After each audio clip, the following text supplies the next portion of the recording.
मेरे बेटे ने मेरे साथ ऐसा काम क्यों किया। मेरी बहन का बेटा शहर में पढ़ने आया तो मैंने अपने घर में ही रख लिया। पति काम की वजह से शहर से बाहर रहते थे तो उन्होंने भी हाँ कर दी कि मैं अकेली रहती थी। बहन का बेटा मेरा बहुत ख्याल रखता था। बाजार से यदि कुछ मंगाती तो ला देता, मेरी बहुत हेल्प करता था। एक दिन मैं बीमार पड़ गई तो वह बोला, मौसी आप आराम करो, मैं खुद काम कर लूँगा।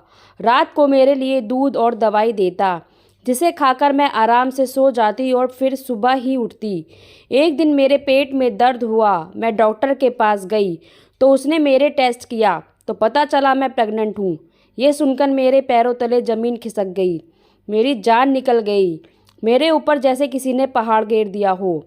मेरे पति बाहर रहते हैं, सिर्फ कुछ ही दिनों के लिए आते हैं, तो ये सब कैसे हो सकता है। मैंने डॉक्टर से कहा, आपको कोई गलतफहमी हुई है, ऐसा नहीं हो सकता। तब डॉक्टर ने कहा कि 3 साल से आप मेरे पास इस चीज़ का इलाज करवा रही थी और जब भगवान ने तुम्हारी सुन ली तो उनका धन्यवाद करो। मैं कुछ नहीं समझ पा रही थी। मैंने डॉक्टर के हाथ से रिपोर्ट ली और घर की तरफ चल पड़ी। मेरे पैर आगे की जगह पीछे को मुड़ रहे थे। मैं प्रेग्नेंट कैसे हो सकती हूँ। कैसे कैसे करके घर तक पहुँची, लेकिन अंदर जाने की हिम्मत नहीं हो रही थी। घर में सिर्फ मैं और मेरी बहन का बेटा सुरेश रहता है। सोचते सोचते दिमाग कमज़ोर हो चुका था। सुरेश मेरा सगा भांजा है, ऐसे कैसे हो सकता है। फिर मैंने डोरबेल बजाई। सुरेश ने ही दरवाज़ा खोला और मुझे देखकर मुस्कुराने लगा और मैं अंदर आ गई। फिर बोला, मौसी आप कहाँ रह गई थी। मैंने आपका खाने पर इंतज़ार किया और जब भूख बर्दाश्त नहीं हुई तो मैंने खा लिया। आपके लिए लगा दूं? मैंने कहा, मुझे भूख नहीं है, मेरे सर में दर्द है, मैं अपने कमरे में जा रही हूँ। और मैं अंदर आकर बैठ गई। रिपोर्ट को दराज में रख दिया और खुद बेड पर बैठकर रोने लगी। दिमाग पता नहीं कहाँ कहाँ घूम रहा था। सुरेश मेरी बहन का बेटा है, वो ऐसे कैसे कर सकता है। मैं 10 साल की थी जब वो हुआ था, मैंने उसे गोद में खिलाया है। मेरा शक सुरेश पर जा रहा था क्योंकि इस घर में मेरे और सुरेश के अलावा कोई नहीं रहता। मैं अपना सर पकड़कर बैठ गई और सोचने लगी कि काफ़ी दिन से दूध के साथ दवाई देता था, जिसे खाकर मैं सीधा सुबह ही उठती थी। क्या सुरेश मुझे नींद की गोली देता था? क्या वो मेरे साथ गलत काम करता था? मेरी आंखों से आंसू बह रहे थे।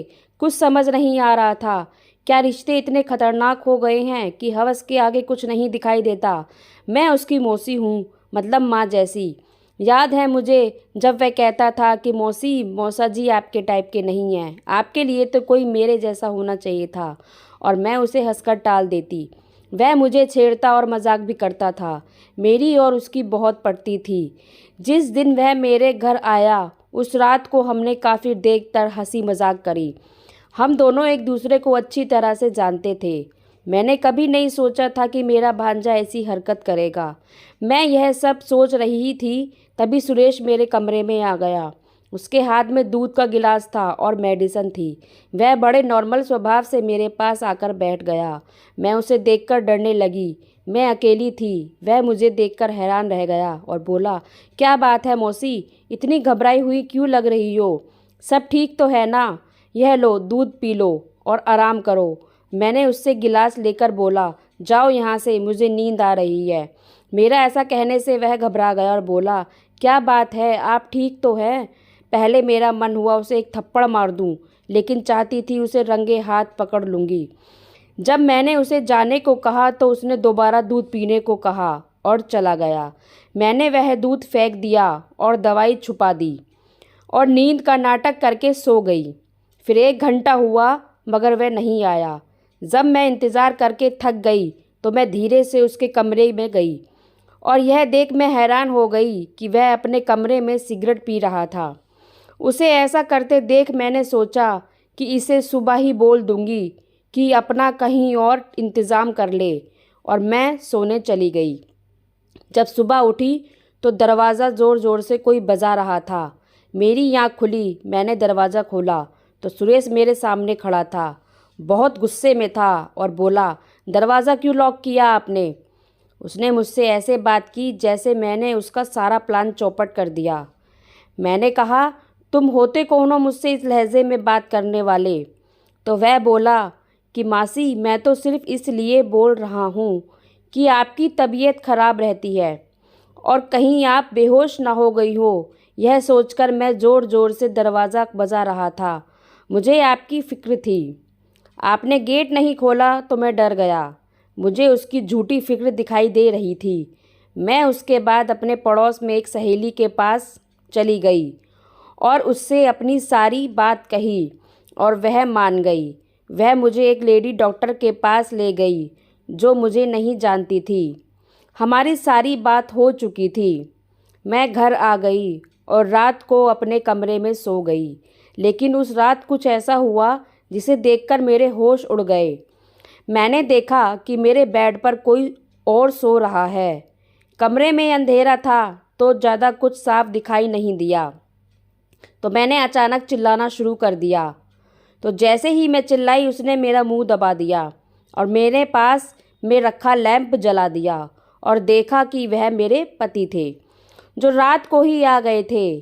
फिर उन्होंने मुझे बताया कि मैं कैसे कैसे खिड़की से अंदर आया था। सुबह उठकर जब मैं बाहर आई तो सुरेश मुझसे बोला, मौसी कैसा लगा सरप्राइज़ मौसा जी का।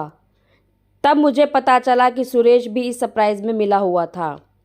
मेरे पति कमरे में सो रहे थे। तभी मैंने धीमी आवाज़ से सुरेश को बोला कि तुम अपना कहीं और ठिकाना कर लो, अब यहाँ नहीं रह सकते। वह बोला, पर कुछ हुआ है क्या? कुछ तो बताओ, आप क्यों इतनी हैरान सी लगती हो। इतने में ही मैंने अपनी वह रिपोर्ट उसके मुंह पर फेंक दी। जैसे ही उसने वह रिपोर्ट उठाकर पढ़ने लगा तो उसके होश उड़ गए।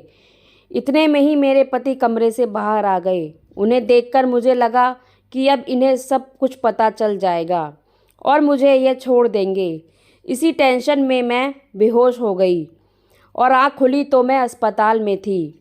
मैंने देखा कि मेरे सामने मेरे पति खड़े हैं। मैंने उनके सामने हाथ जोड़ते हुए कहा, मेरी कोई गलती नहीं थी। वह तो सुरेश ही मुझे दूध के साथ दवाई देता था, जो मेरे साथ वह ऐसा काम करता था। मैंने कुछ नहीं किया, आप मुझे मत छोड़ना। तभी उन्होंने मेरे हाथ अपने हाथ में थाम लिया और बोले, मुझे पता है तुम्हारी कोई गलती नहीं है। तुम्हारी रिपोर्ट दूसरे की रिपोर्ट से चेंज हो गई थी, वह तुम्हारी रिपोर्ट नहीं थी। तभी मैंने आँख उठाकर सुरेश की तरफ देखा तो वह रो रहा था। मैंने ऐसे बच्चे पर शक किया जिसने मुझे माँ का दर्जा दिया था। फिर मैंने उससे माफ़ी मांगी और उसे गले लगा लिया और हमारा सब कुछ पहले की तरह हो गया। तो फ्रेंड्स, इस कहानी को सुनकर आपकी क्या राय है कमेंट्स बॉक्स में ज़रूर लिखिएगा और कहानी को लाइक व शेयर ज़रूर कीजिएगा और चैनल पर नए हैं तो सब्सक्राइब कीजिएगा। धन्यवाद।